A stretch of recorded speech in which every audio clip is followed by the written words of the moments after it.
Hey everyone, welcome back to the Receive Experience podcast. Today I have a good friend of mine. Her name is Heather Frazier, and she's releasing a new book called Mom Got Jesus Wrong, Hallelujah. I don't know what you think about that title, but to me, it's pretty awesome. Mainly because as parents, we get things wrong a lot of times and we don't recognize the healing that can come from the hurts. You know, a lot of the things that I've personally experienced in life, the biggest challenges have been some of my biggest growth opportunities. And so this book, and Heather being kind of the mother figure in this book, it's kind of like a parable telling of sorts with fictional characters, but are informed by Heather's life with her own children. And so in this episode, I'm going to be interviewing Heather and her experience with her children who left faith in God and just experienced the challenges of what that's like, living a life like that, both from the mother side as well as the child side. So if you are a parent and you have experienced this, where your child has left faith and left traditional believing in God, then this book and this interview will be super helpful. So let's just dive into it, and I'll share maybe some insights or things that I gleaned that I thought were pretty powerful at the end. So here we go. Here's my interview with Heather Frazier. So Heather, maybe you can just dive into what is the story behind the book that you've written. Yeah, faith and having Christ in my life and in my family has always been a huge piece of being a mother and being a human for me. And I have found a lot of peace and making sense of a lot of the hurt and pain and struggle in the world through Christ. And so it's been something really important that I want for my children.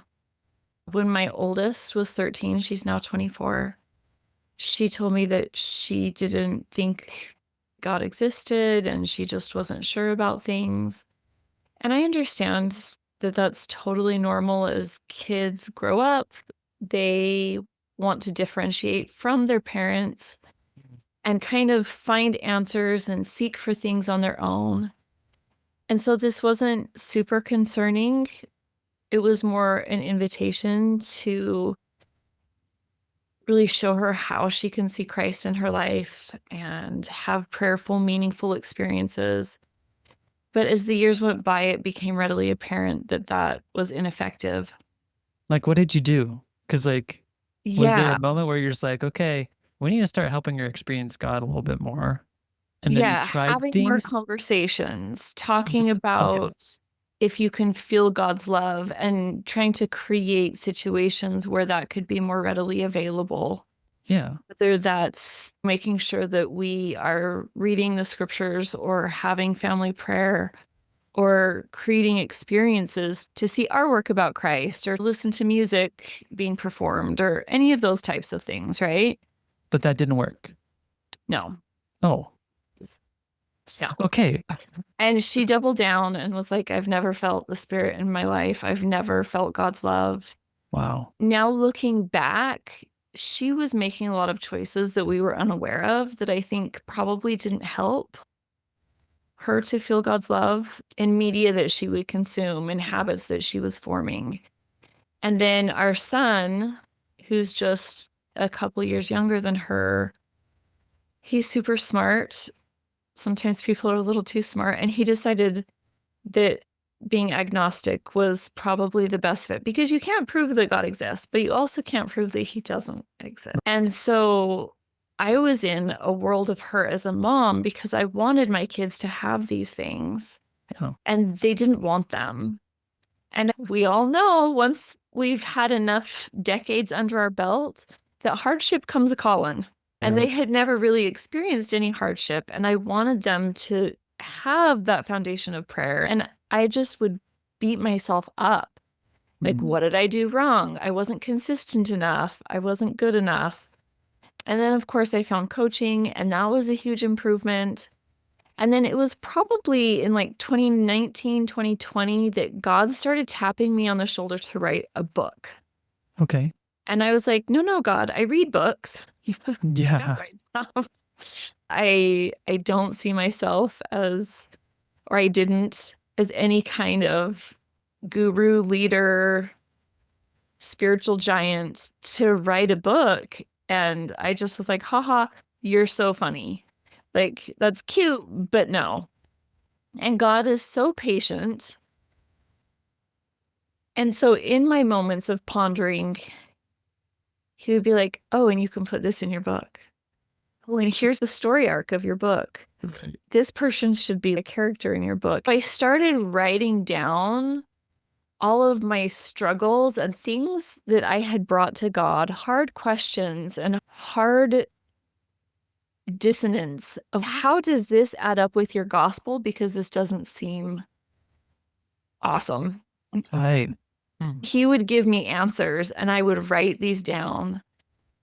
And then I was like, well, maybe I could write a book if it was just for, I'm kind of morbid and sometimes I think about when I'm gone.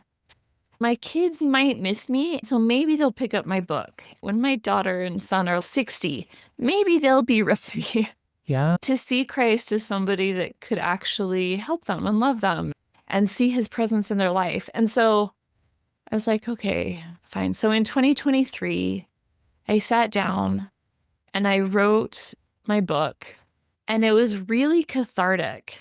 And it was a great spiritual experience. Looking back, it was a very rough draft. I've been rereading it for Audible, and I haven't looked at it in a while. And I just am like, oh, that's really good. How did I say that so well? I'm like, oh, it's God. This is 100% God's book. It's his ideas, it's his words, it's his concepts. And I started it. One of the big concepts is that there are plenty of books on Jesus for people who are happy to drink the punch, so to speak. But this book meets people where they're at in the angry and the hurt. It reads as a young woman's journal. She's really angry in the beginning and she wants nothing to do with God.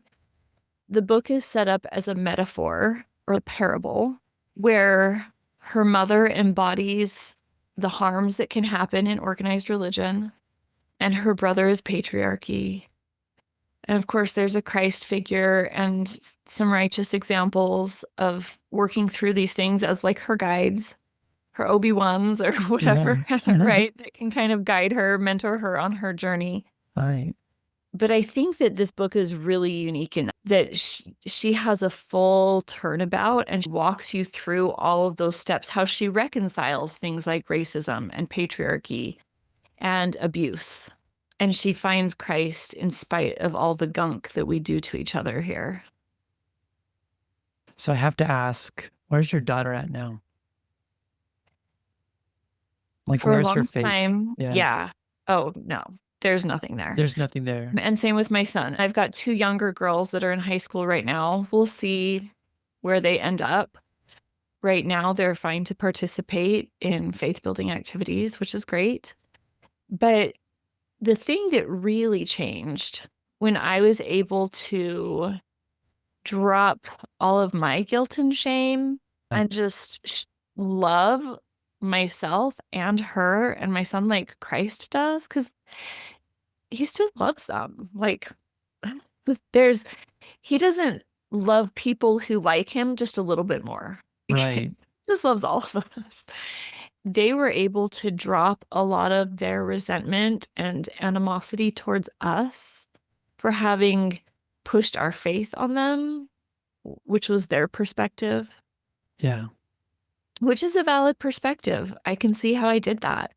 And by me being humble enough to acknowledge, and of course, my husband, where we got things wrong and we were parenting out of fear cloaked as love, but it was fear, and just really find peace with that. And so now we have such beautiful relationships. And my stance is if my kids don't want to acknowledge that they have a savior, that's cool.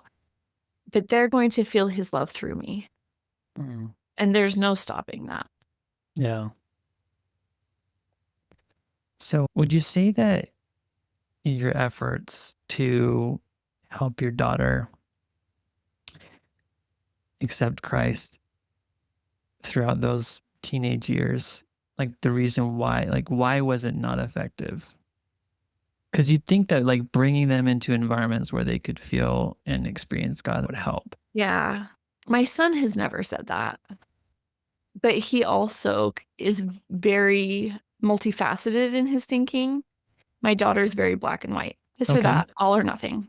And so in order for her to, I think honesty has been the struggle.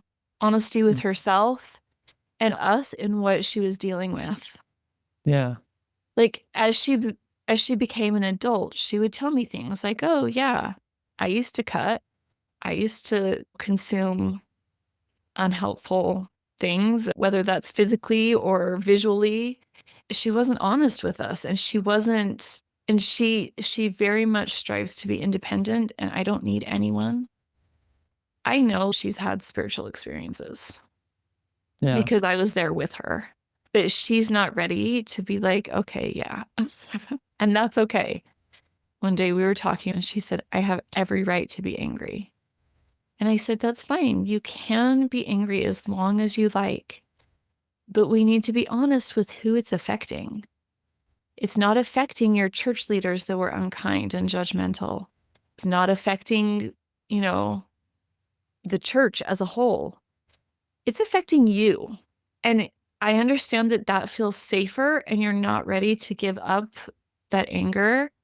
I love you and Mm. I'm here for you either way. You get to work through that. I can't do it for her. So I just want to highlight here because one of the big challenges I see with people in connecting with God, and one of the best things to help develop a relationship where you can hear God more in your life is being honest. If your daughter had never told you that she had struggles with leadership, that she cut, that she If looked she at who never knows said, what, like if she never told you that, like, or that she was angry, how would you be able to support her? yeah, you're Right. right. I can't. And so, in the same way, though, we think that we tell God the truth. We think Yeah. that when we complain to Him about life, or we just say, this is everything that's going wrong, I think the level of truth that I like to help people get to is the truth that says, Lord, I'm angry. Like, I'm so angry at this. I feel like this injustice has been done. I'm mad at you, God, because I feel like you weren't there Yeah. and you should have been. And Yeah. I don't know how your daughter communicated this to you at all. It's like, Mom, I felt like you pushed this on me, Yes. that I didn't have a choice. And unless you knew that truth, you wouldn't know how to help. I couldn't win because I didn't. And she's like, "Well, I told you I wasn't so sure about it. We were trying to help you figure things out." But and it's okay to be private. I understand that some people like to share everything and some people like to keep things close. There's a lot of personality in here too. But also, I think when we couple certain personality traits with emotions, like pride, like I don't need anyone's help, or shame, it can bring the dark side of those traits out instead of her wanting to be independent. So she's asking for help and confiding so she can be independent Mm, of all the things. right. So like every personality trait is going to have the dark side and the strong side, and it just our choices and the way that we can't handle or tolerate uncomfortable emotion can play into that. Like Well, there's so much. I think, I mean, my personal experience, I hid things from my parents because I knew a guarantee that I would be shamed because of it. That And that's fair. that's Like, like, okay. yeah, And that and doesn't so help. in any child-parent relationship, if I am afraid that I will be rejected or that I'll face it's not safe. It just wasn't Exactly. safe to share. And so I think what would be powerful is I can see from your experience that you went through your own personal transformation to get to a place where you could create actual safety with your kids versus, shame. But still, can I just say that what you just described is so human? Yeah. We're completely different parents with our younger two. We had 2 kids and then almost 4 or 5 years and then 2 more kids. So we did like a lot of growth and change with our first 2. Kids have a special gift of showing you where you're getting it wrong. And so with my younger 2, I have a really anxious daughter. And she'll say to us, like, I really want to tell you something, but I'm so afraid you're going to be mad. Or I'm really afraid you're going to not think of me the same. She's 17 now. We've had countless conversations because of her anxiety and other issues. She almost has to divulge things to us, right? When she says things like that, I just say yes, because I always get mad. That's my go-to. We both know it. I'm going to make you feel really bad. I'm going to yell. I'm going to punish you. She'll be like, okay, I know you're not going to be mad, but I still don't want to tell you. Being vulnerable is so hard. Yeah. Even when we know logically that it's a safe space, our brain is going to be like, it's not safe. You better just keep it to yourself. Well, I mean, there's so many aspects of this in part because I hear you as a parent. And as a parent, I want to learn the skills to be able to create a safe space because I already see it within my 10 and 7-year-old, just the ways and the lies that they've learned because of my own mistakes. That they think of themselves or that they are very anxious. They want to be perfect. They don't want to make mistakes. They don't quite feel safe at times telling us the truth. So it's just like, okay, I want to be better there. But I also see the dynamic of, okay, in these parent-child relationships, how this impacts and projects or rubs off on our experience with God. Because it's just like, if I never was safe with my own parents, then it really will impact the way that I feel with God. And so I'm curious if you've seen either of those connections with yourself. Like what happened? You had a transition period of creating more safety with your kids and expressing or feeling more love towards them. Was there any change in your relationship with God along the way too? Yes. Just curious. God loves us no matter what. We hear that a lot. Yes, I know. But to actually believe that in your bones, like Mhm. I totally failed today and God doesn't care. Like he knows that I'm going to get up and try tomorrow and he's just cheering me on and he's here for the long game. Mm. Just like I'm here with my kids. Like it's not about, did I check all the boxes today? He doesn't care about the boxes. He cares about the becoming.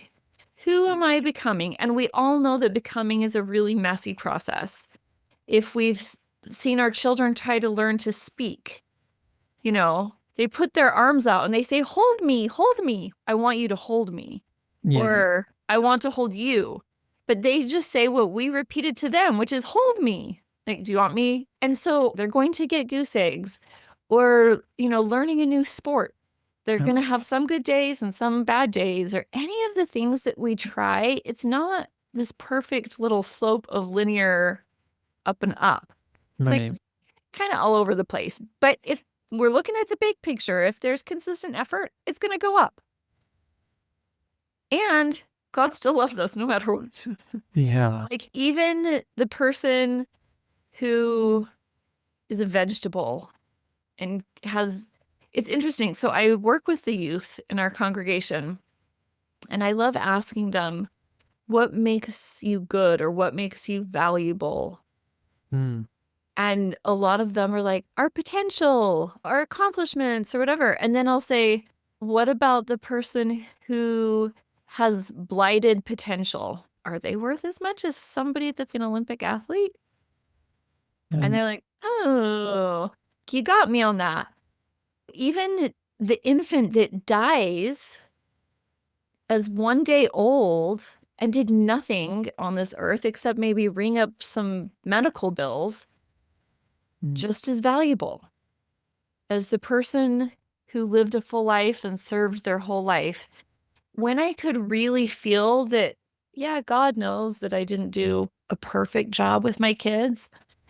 And also, He knows that I tried my best with what I had.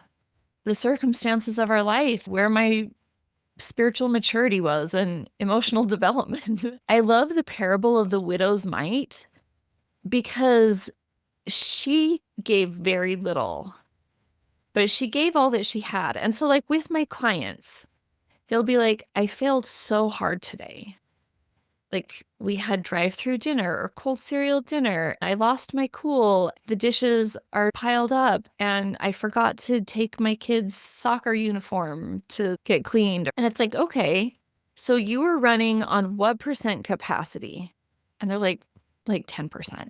And I said, did you give your 10%? And they're like, yes. And I'm like, then you gave your all. You gave everything that you had. And that effort is received and appreciated. I like that.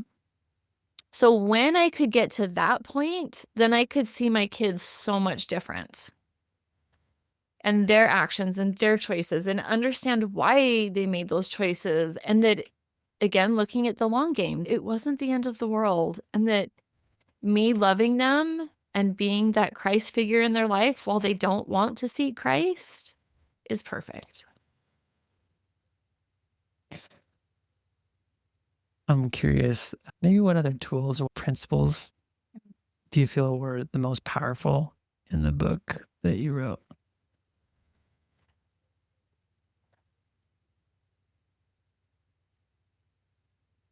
It's a really good question. There are 6 specific principles that our character goes through, and they build on each other. And they're woven into story. So it's not like, here's number 1, and now we're on number 3, and here's the final one. It's just, she's just moving through this process very organically. I think it's the concept of unconditional love. So often we think that we love, but really we just validate or accept. An easy tell for this is, what do you do when somebody hurts your feelings? Like, my girls last night, my daughter had gotten asked to homecoming, and they were going to go deliver the answer. And I kind of wanted to go, but I understand that I have 3 daughters and they wanted to go do the sisters thing. And I mean, this is a really small, silly example, but I could have just been like, oh, they didn't invite me and they don't love me and blah, blah, blah.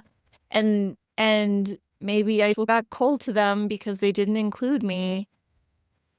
No, I can unconditionally love and allow them to be them and not retaliate, not think less of them. And I think that this really plays out in family dynamics a lot. Like, oh, these 2 siblings got together for dinner and they didn't invite me, or they went to Lake Powell and didn't invite me, or my kid likes this parent better than me, and so whatever, I'm like not going to be as nice to them, or unconditionally loving ourselves. Because we know our flaws better than anybody. Right. And just being like, no, I'm still worthy of love and respect, and I can give that to myself, especially if I want anybody else to do that. Like, I have to go first, and I can feel God's love and acceptance for me. Really understanding that love is a law, love is a commandment. It is not a prize. It is not something that just happens to us. It is a conscious choice that we get to make every day, and that really shapes our character and our life experience. Yeah. I was thinking about your example of your daughter's going and you wanting to as well, but them not wanting to include you. Usually when I work with people, it's understanding, okay, this happened. And one of the primary questions is, what am I making this mean about me and how I'm loved? Because when these kinds of experiences happen, we do believe the thoughts, I am unloved, I'm unwanted. And those are the lies that Yes. that keep us from expressing unconditional love. We're not receiving unconditional love in that moment. We think that we're to receive unconditional love from our family members, but that's never Yeah. going to be the case because we're all human. But if we can receive God's unconditional love to repair and redeem the lie that's like, no, no, you are wanted. You do belong. You are so loved, even in this, whatever it is, you're so loved right now. When we can receive, then we can give, then we can show up to our kids. They can do Yeah. their thing. I can only be as unconditional as what I've received. That's fair. I could have even seen that as unconditional love from my girls because Mhm. a lot of times in my parenting, I like to reflect back to my teen years. I wouldn't have even thought to have my mom come. Like the thought Yeah, wouldn't have crossed my mind. So I can just be like, no, they totally love me. It's just not what they've pictured. And that has nothing to do with me. right. It's just a teenage girl's headspace. Like she just wants her best friend and her sister's there, and that's the car. And they were so excited to come home and, tell us about it and all the things. And that was perfect. And when I could not listen to that initial, they don't like you, they Right. don't love you as much, you're not fun. I Yeah. know I have felt their unconditional Yeah. love because, like you were saying, I allow God's love into my life. It's easier to feel, it's easier to give, and it's easier to create from others Yeah.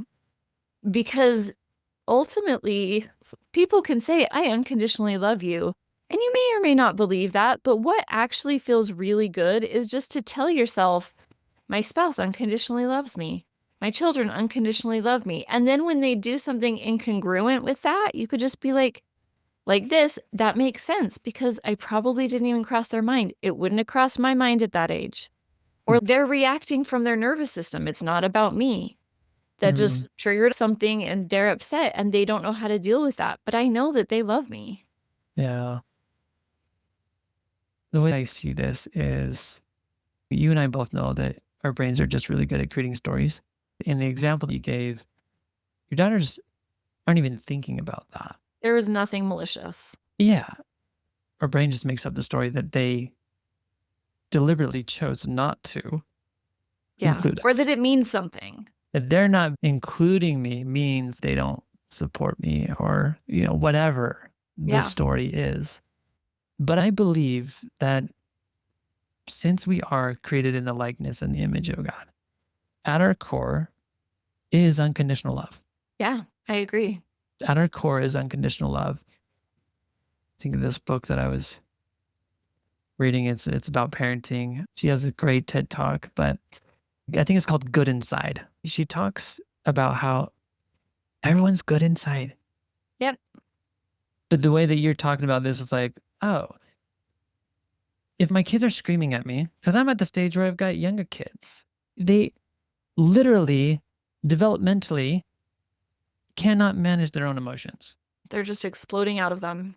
They feel something and then they scream. So I can make that mean something, or I could say, oh, they're emotionally unstable right now. They literally can't handle, like their Yeah. nervous system or whatever is totally out of whack. What tools can I teach Yeah. them to Mhm. learn how to deal with the rage that they have? Yeah. It's a very different world now with all the insight and understanding that we have. But I think that at least for me, if I were to start thinking this way, that, oh, my kids love me and they're just not in a place to connect to that love that's inherently within them. Yeah. Yeah. Yeah. That's helpful. I love that. So, okay. I mean, you said that there were 6 principles or ingredients, a journey that the character in your book goes through. I'm curious if there's any others that stand out to you that you found particularly helpful. Yes. going along with what we just spoke about, with the stories that we create, one of the common human things that we do that she does in the book is like the victim villain role. Okay. And recognizing that and not playing one of those and seeing other people as more than just my villain. Kind of like what we were just talking about, assuming my kid isn't the villain because they're screaming at me. They just don't know how to regulate their nervous system yet because their nervous system is still like a wee baby formation happening. Right. And so that's one of the things that How do I she tell? How do I tell when I'm in the victim villain mentality? Yeah, your emotions and your headspace will reflect that. So a victim, it's a really great question. A victim feels very stuck, very besotted, like put upon by the world. It can sometimes feel like a martyr. Yeah. A victim feels very helpless and at the hands of another, whether that's the circumstance or whether that is a person or a system. Victims tend to either bounce between apathy and anger. Like, I've got to fight this. It's just kind of this ping-pongy role of in between that gets very little progress. Yeah. Like running on a hamster wheel, but you're not moving. Usually, a victim has an obvious villain. Oftentimes in relationships, both parties see themselves as the victim and the other person as the villain. Yeah. So you can be seen as somebody's villain because you're not giving them what they want. But usually we see ourselves as the victim, not the bad guy. Because if we're doing something, we tend to feel justified in doing that. Villains aren't justified. But if I get mad at somebody, I'm justified in that because they wronged me. We tend to not recognize when we are the villain in somebody else's story. Yeah. So I guess for you, it's just a matter of recognizing, okay, am I in a stuck place? Am I spinning on something? Am I resentful of something? Am I feeling anger towards anything in my life? Because if I am in that place, most likely I'm playing the victim and there's a villain. Is there something that I think is preventing me from getting what I want? That's a great question. And so again, it can be circumstantial. Like the weather can be the villain or the government can be the villain. But it's really disempowering. So if you're feeling disempowered, you're probably in some way, shape, or form playing like the martyr or the villain or the victim. Right. To step out of that, we have to, and this is what she does in the book, she has to own her part in feeling stuck and helpless and how she's contributed to it. And then understand that what we think is being withheld from us can be accomplished in other ways. For example, parents want to feel like they are connected to their teenager, but their teenager won't talk to them. Or like in my book, she wants to heal from what has happened to her, but her mom and her brother don't want to play along and apologize and change. Yeah. And so how can we find peace? How can we find connection? How can we find the fulfillment that we want without other people having to play along? And that is possible, but we have to let go of a lot of expectations, which typically I like to come up with this little cocktail, and I teach this principle in the book. It's a nasty cocktail of unhealed wounds or trauma and pride or ego. And they feed off of each other to keep us stuck. I shouldn't have to apologize. They should apologize. They're the ones that did this. But they don't want to apologize. But your pride isn't allowing you to work through it because you're staying in anger. And as we all know, anger typically is shielding us from the hurt and the tenderness of like, that really hurt. And I wanted them to love me and they didn't. And I wasn't protected. So I'm going to be angry because that feels safer. And so you can never get down to that tenderness and that hurt to work through those wounds, to heal those wounds, because all of your bandwidth is in fight. I feel like I want to take this transcript and I want to study it because I'm just like, oh man, I see so many cases where people are angry, and there's different definitions and ways that I've learned about anger. Sure. W- But you've introduced a new one. Is just this idea that anger is protecting us from hurt. Anger And feels so much safer than vulnerability and wound. because if I put down the anger, then I have to admit where I feel hurt. Yep. And you have to see it. And anger feels stronger. It Um, feels more protective. It's more socially acceptable. And so there's a lot of reasons why people hang on to that. But the good news, Tyson, is you don't have to write any of it down. I've done it for you. yeah. And I teach it in perhaps new and even better ways to see it. Yeah. Yeah.